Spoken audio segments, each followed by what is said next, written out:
Sanjay, update क्या मिल रहा है? वो दोनों तरफ पाइप के जो प्लेटफॉर्म बनाने का काम है, कहां तक पहुंचा, क्या जानकारी?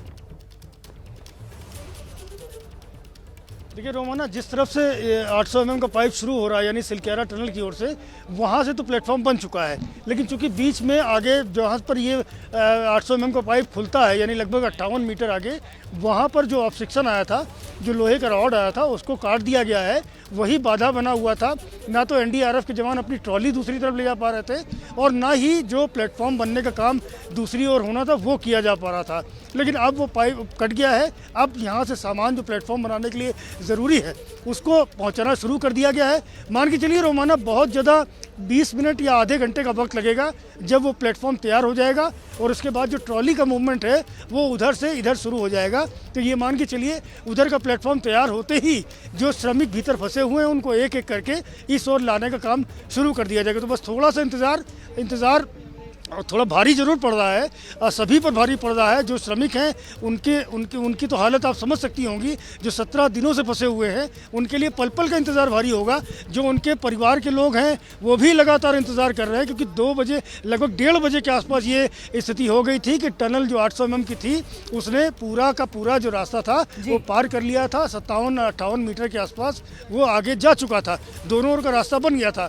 लेकिन सिर्फ एक ही ऑब्स्टिकल जो आया था, इसकी वजह से परेशानी पैदा हुई और इसी की वजह से दूसरी तरफ का जो प्लेटफॉर्म था वो नहीं बन पाया है। लेकिन मान के चले कि हद से हद आधे घंटे में वो प्लेटफॉर्म बनाने का काम पूरा हो जाएगा, जिसके बाद जो ट्रॉली का मूवमेंट है वो शुरू हो जाएगा और उसके बाद जो मजदूर हैं उनको लिटा करके एक के बाद एक आगे की ओर ले जाया जाएगा और वो बाहर आपको इसी रास्ते से निकलते हुए नजर आएंगे रोमाना। बिल्कुल, वो कहावत है ना हिंदी में, हाथी निकल गया बस पूंछ रह गई, है ना अंकित गुप्ता? अब यही स्टेज है ना, और शायद इसी वजह से, क्योंकि बस चंद लम्हों का, चंद मिनटों का और इंतजार बाकी। जैसा कि संजय बता रहे हैं कि दूसरी तरफ वो प्लेटफॉर्म बनाने का काम मुकम्मल हो जाएगा, आधे घंटे का और इंतजार और फिर वो ट्रॉली भेजी जाएगी, एनडीआरएफ की टीम सबसे पहले जाएगी और फिर एक एक करके मजदूरों को बाहर लाने का काम शुरू हो जाएगा। वो सारी तस्वीरें एबीपी न्यूज के कैमरों के माध्यम से हमारे सहयोगी, जिनको आप देख रहे हैं सुबह से डटे हुए हैं ग्राउंड जीरो पर, इनके माध्यम से आप तक पहुंचेंगी।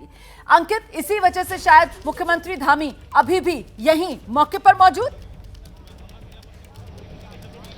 रोमाना, आपने जिस शब्द का इस्तेमाल किया है, जिस कहावत का कि हाथी निकल गया पूंछ बाकी है, तो पूंछ भी निकलना उतनी ही जरूरी है, तभी हाथी आगे बढ़ पाएगा। तो अभी फिलहाल जो पूंछ अटकी हुई है उसी पर जो पूरा जोर है कि पूंछ आसानी से निकल जाए, और यहाँ पर 41 जिंदगियों का सवाल है। और अब कोशिश क्या है? कोशिश ये है कि 41 जिंदगियों को किसी भी तरीके से खरोच तक ना आए, और इसी वजह से फूक फूक करके कदम रखा जा रहा है। आप देखिए अंदर जो जिस तरीके की तैयारियां पूरी मुकम्मल हैं। इस तरफ की बात की जाए यानी कि टनल के दूसरे हिस्से की, रेस्क्यू टनल के दूसरे हिस्से पे, तो वहां डॉक्टर्स ने दोपहर में 2:30 बजे के आसपास मिनी अस्पताल सेटअप कर दिया है। मुख्यमंत्री वहां पर मौजूद हैं, लगातार मॉनिटरिंग चल रही है, लगातार उन लोगों से बातचीत चल रही है। एनडीआरएफ के जवान दोपहर में 2:30-3 बजे के आसपास अंदर जा चुके हैं। जो यहाँ पर एसडीआरएफ के जवान है वो अंदर जा चुके हैं। लेकिन जिस बात का जिक्र संजय कर रहे हैं कि प्लेटफॉर्म बनाया जाना बाकी है, तो प्लेटफॉर्म तो बनाया जा रहा है, लेकिन इस सबके बीच में लगातार उन लोगों से संवाद भी स्थापित किया जा रहा है कि देखिए हम आप तक पहुंच चुके हैं, आपके परिवार वाले आपका इंतजार कर रहे हैं। और यहां पर मैं एक जो है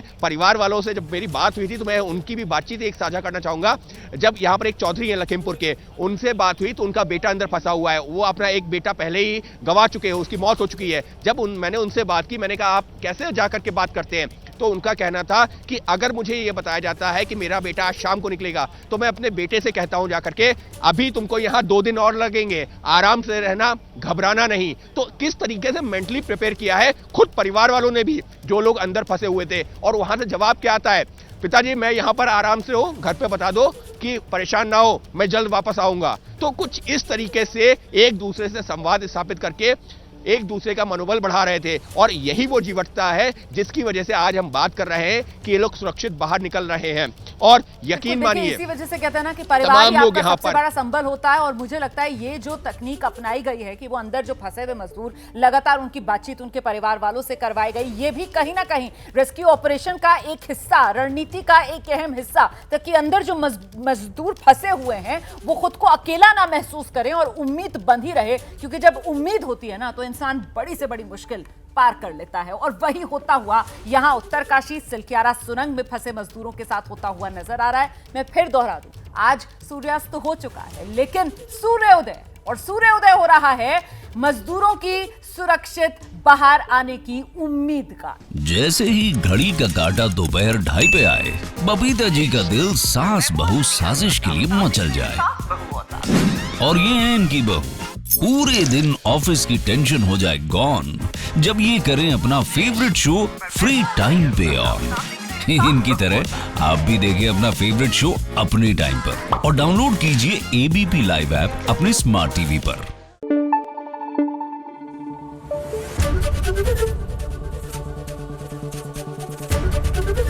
एबीपी न्यूज आपको रखे आगे।